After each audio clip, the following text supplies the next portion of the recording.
ang China daw kinarma. Kinarma ba talaga? Kasi nga, sakim nga sila. Alam nyo ba ang sakim? Sakim kasi sila. Kaya nga kinakarma na sila. So, at ang pinakamalakas na bagyong dumating sa kanila, itong nakaraang araw, no? Talagang nagpalubog doon sa kanilang bansa, sa isang syudad nila. So, ito ang talagang pinakakarma sa mga China na dumating.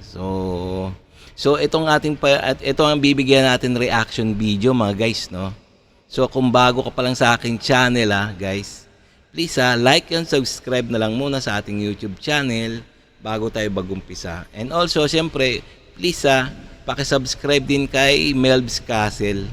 Kasi sa kanya galing tong ano na to, no, itong video na to na ating bibigyan ng reaction video. So pwede rin na kayong mag-comments, komentaryo dyan para malaman din ng taong bayan, ng netizens, kung ano mga saloobin nyo. Okay? So umpisa na natin tong kung paano kinarma tong mga Chekwa na to, no? Matapos tayong pagtawanan ng China, ayan, bumabalik na sa mga Chinese ang karma. Ayan Kung na. malala na kasi ang nangyari sa Pilipinas, triple ang naging balik nitong karma sa mga Chinese. Yun. Halos 1 milyon na kasing incheck ang apektado ng bagyo at aabot sa 600,000 mga Chinese ang inililikas na. Gusto ng China ng West Philippine Sea, di ba? Ayan no, binigyan Ayun. na kayo ng sarili nyong Ayun na nga yun. karagatan. Di rin nakaligtas dito ang mga Chinese Maritime Militia. Kamukha to ng ginagamit ng China Coast Guard na pambubuli Yun. sa Philippine Coast Guard.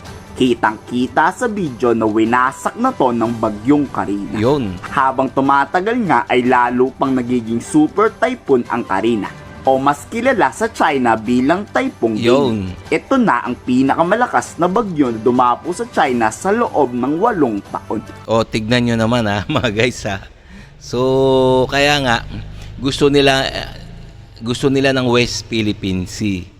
Gusto nila yung dagat natin. O yan, pinagbigyan sila ng, binigyan sila ng dagat. Ayan ang mga tinatawag na karma, no? Tingnan nyo naman. Buong syudad, lubog. So, talagang napakahirap sa isang bansa na magkaroon ng ganyan trahedya, no? So talagang karma, parang karma na rin talaga to, no, sa China. Ang mas malaki pang karma base sa pag-aaral ng mga Chinese, aabot pa ng August ang napakalakas na bagyong ito at tinatayang 30 billion US dollars ang halaga ng ari-arian at infrastrukturang masisira. Wow, laki talagang karma. With the most direct economic consequences. If we use last year case as an example, then China may actually lose around 30 billion US dollar, which is around 0.2% of its GDP, if this extreme weather continue in summer, which is pretty much July and August. Dahil sa masamang ugali ng bossing ng mga Chinese, kawawa tuloy ang mamamayang nitong mga incheck.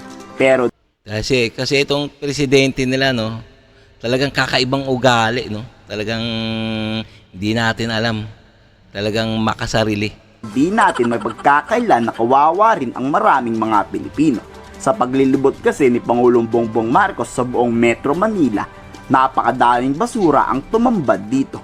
Isa sa nag-cause at naging dahilan bakit di maayos ang pagdaloy ng tubig sa mga flood control. Isa rin sa naging dahilan ay ang climate change, ang pabago-bago na nagre-resulta sa malalakas na ulan na mararanasan ng lahat ng mga Pilipino sa buong bansa. Oo nga naman, no? Meron talaga, kaya pala nagkaroon ng kakaibang mga baha ngayon, no? Sa China at saka sa Pilipinas, no? Climate change. So, nakakatakot yung climate change. Nagka-problema lang, sana matuto naman ng tao, huwag kayong nagtatapon ng basura dahil yung basura yun ang nagbarad doon sa mga pump natin. Kaya hindi kasing effective na pwede. Lagi na po siya, 81. Si Bongbong. In Venezuela, I think they have 32. So marami na yung pumping station. Pero talaga, you have to put it somewhere. So yesterday, 12 o'clock was high tide. At 12 o'clock nung nag-high tide. Nagsabay-sabay, malakas ang ulan, tapos nag-high tide. So at least now I'm very clear about what the situation is. I will be going to inspect all the other areas. Oo nga naman. Totoo nga yung sinasabi ni Bongbong Marcos, no? Eh, yung mga iba nating mga kababayan, no, na, o mga walang disiplina rin, eh. Eh, alam niya naman kung saan tinatapon ng basura nila. So, kaya ayan ang resulta. Kaya nga may kasabihan nga na babalik ka rin. Di ba? Yung basura ang babalik sa kanila. When when we can travel and to see what else is needed in the other parts of the country that suffered flooding. Now. Pero tignan nyo si President Bongbong Marcos, no? Tingnan mo, parang simpleng tao lang, no? Tingnan nyo naman, parang nakasombrero lang ng sombrero natin. When I get back to the office, I will be putting together, now that I know what the situation is, where the areas are that need the most. We will be putting together already the release packages for the LGUs. Because here in NCR, not only NCR, in Region 3, Nasa likod niya pala, no, si Secretary Abalos ng DILG. Ayan ang isa sa kanyang mga pinakagabinete niyang pinagkakatiwalaan. Calabarzon, NCR, marami nang tumawag sa akin kanina umaga pa. So we'll put that all together so that we can go to DBM and tell them to release this already para magamit na ng ating mga local officials. Alright? Okay, thank you. Marami mga Pilipino ang disiplinado, pero mas marami pa ring Pilipino ang walang pake sa kapaligiran. Tapon dito, tapon doon. Kayo, anong masasabi nyo sa matinding nangyaring pagbaha sa buong Kamaynilaan at karatig nitong mga probinsya? I-komento sa baba ang inyong salog. Matapos Oo nga naman, no. Kasi itong mga iba natin mga kababayan, mga walang hiya. Mga walang disiplina talaga, no. Kaya nga bumabaha sa Metro Manila, eh. Kasi itong mga kababayan natin, tapon ng basura kung saan. Makikita nyo sa mga kanal, no?